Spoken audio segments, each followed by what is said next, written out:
Welcome. It's Tuesday morning here in this part of the world. It may be later in the day where you are by the time this reaches you, but I'm just sitting here looking out the window and just woke up to this just thick, vast fog this morning. Freezing cold, I might add. And yes, winter. I've had enough. Okay, so today I'm going to check in with a couple of cryptos, Tezos and FET. As I reflect this morning, I'm feeling an expansive energy and I'm not really feeling to go directly to the timeline, so I'm going to kind of leave it open and just gently allow what comes. And I feel like sometimes this can actually make more of a space for people to actually understand and reveal more clues. Okay, so let's start with Tezos. As I tune into Tezos, okay, there's a vast feeling of success. Really, it's doing well. And I'm actually being shown small fires, almost like spot fires, scattered around the place. It's like a big fire's happened, and there's all these little ones that haven't been put out correctly.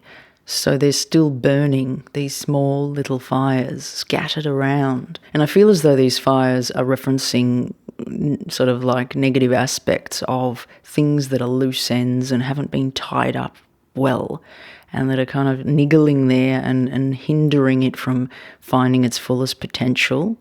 It's like it's being pulled down by these kind of little spot fires that are kind of unfinished business, I'd like to say. But as I speak of them, I feel as though they're not really something to worry about too much. They just need to be brought attention to. And as the attention's being brought to them, it's like they're kind of almost releasing as I speak of them. And we expand out. And we expand out quite vastly. And the way that I'm being shown it is like a vast fire. It's like, I'm not sure why they're showing this to me in fire reference, but it's like a vast ball of energy, but it's a vast ball of energy, a fire.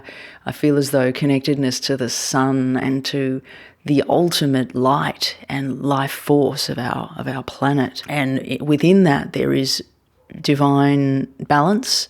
There is a divine balance, and particularly on our planet, it is well integrated. Now, I'm not really sure why, but it's like it's gone galactic. It's gone into a galactic place as I speak. It's like it's turning elemental forces of nature, and really just abundance, positive energy, positivity. I'm not seeing massive quick growth, but I'm seeing this kind of steady beaming energy that's just travelling well, travelling nicely. It reminds me of a car driving down a freeway and you've got the music on and everything's comfortable. You're in a plush car and it's just comfortable. Everything just feels good. Okay, so now as I speak of travelling down this freeway, it's like I'm on a road map and we're coming up to kind of a stopover. It feels like it's a bit of an empty stopover. There's not many people around. And there's like an eeriness. There's an eeriness within this place that we've ended up. Now I feel as though it's referencing a connection with a partnership or a connection that's with Tezos that comes up, and it's almost like we're cruising along really nicely, but then when we get there, it's kind of something's weird, something's not right. And something's to be kind of wary of. Something's offering all of this amazing stuff, but it's actually a bit double-edged and a bit something to be sus on. However, I feel like Tezos navigates well around it and just keeps on its journey. It doesn't get affected by this weird place that it came across that kind of had negative promises. It's like someone's trying to lure Tezos in, but Tezos doesn't fall for it and just kind of goes around, keeps going, keeps travelling, and is totally happy and fine. And we're again cruising in the car. Now, it's interesting that I'm being shown this in transport, like I'm in the car and now I'm actually in the boat. So I feel as though we are changing, something's changing with Tezos and changing the way that it's working, because now we're travelling in the water. And again, cruisy. But as we move forward, we come up against some sort of energy that is, it's reminding me, it's like another cycle of what we just went through in the car and the stopover. But this other energy, comes in, and this time Tezos needs to be a little bit more wary because there's more, it could have greater effect. And it's like Tezos can't really see where the kind of possible negative energies could be coming from. It's like there's a lack of vision, and there's this sense of illusion around it. But in saying that, Tezos actually moves past it again and overcomes the obstacle again. This is the second time. Now I'm being shown it in 2 cycles. These are 2 prominent events along Tezos' path to be mindful of. Now I feel like Tezos moves into its dreams, its vision. It actually executes all its goals, and it aligns in a very fine-tuned way. I'm being shown a motor, tuning a motor, back reference to the transport, but tuning a fine-tuned motor. So everything's running very well.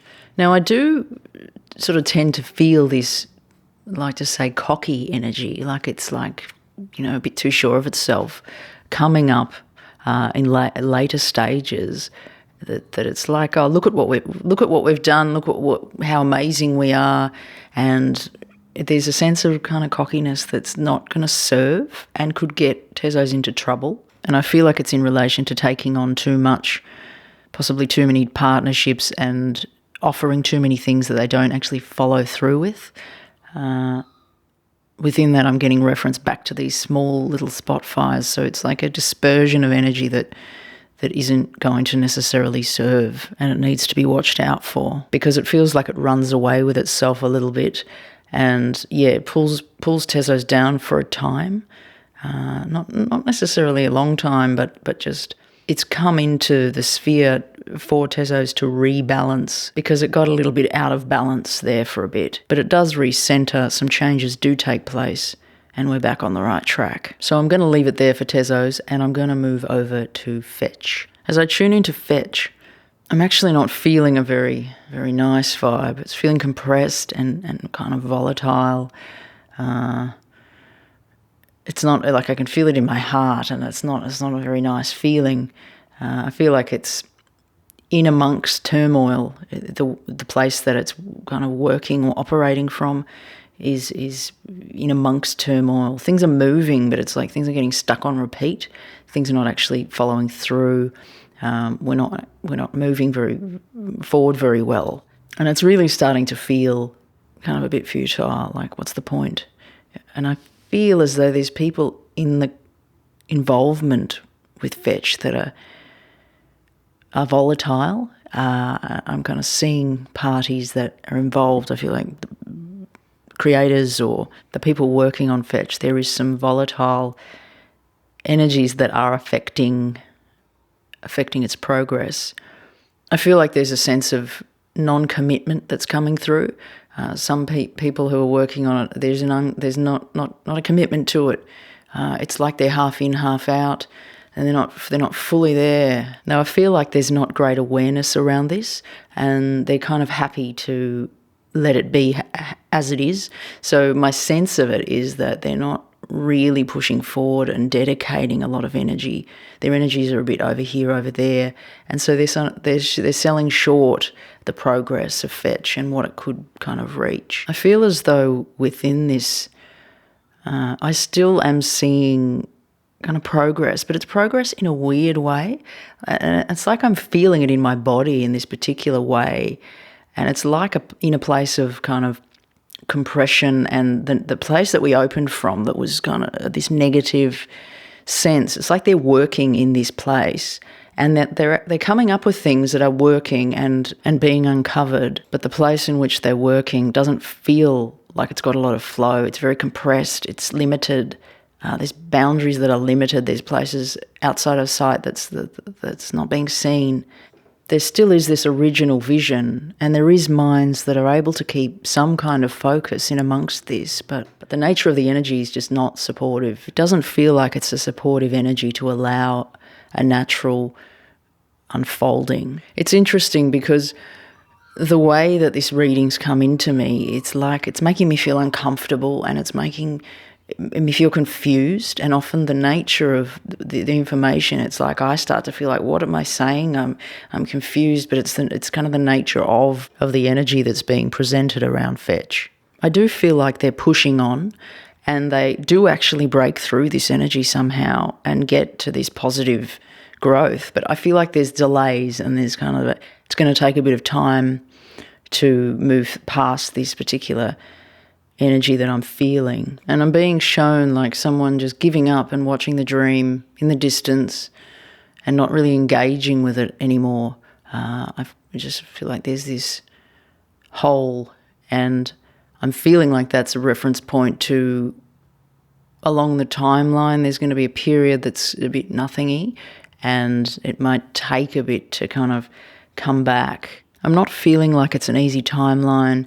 I'm feeling like it's lacking, and it just doesn't have that strength and abundant energy that some of the others have. In saying that, I feel like it persists for a while, but there really is kind of a rocky road in areas, and in areas that's like they've given up. There's pushes for the vision, but there's contradictions. And this goes on for some time. I'm hearing 2024, they're going to start seeing some success, but in the way that it still feels a bit empty to me. So yeah, I'm going to leave it there for fetch. I hope you've enjoyed the videos. If you have, please give a like and a comment. I'd love to hear what you've got to say and share. And I must remind you that psychic readings can be wrong. So please do your own research and only spend more than you're willing to lose. I'll catch you soon with another crypto video. Ravenscry signing off.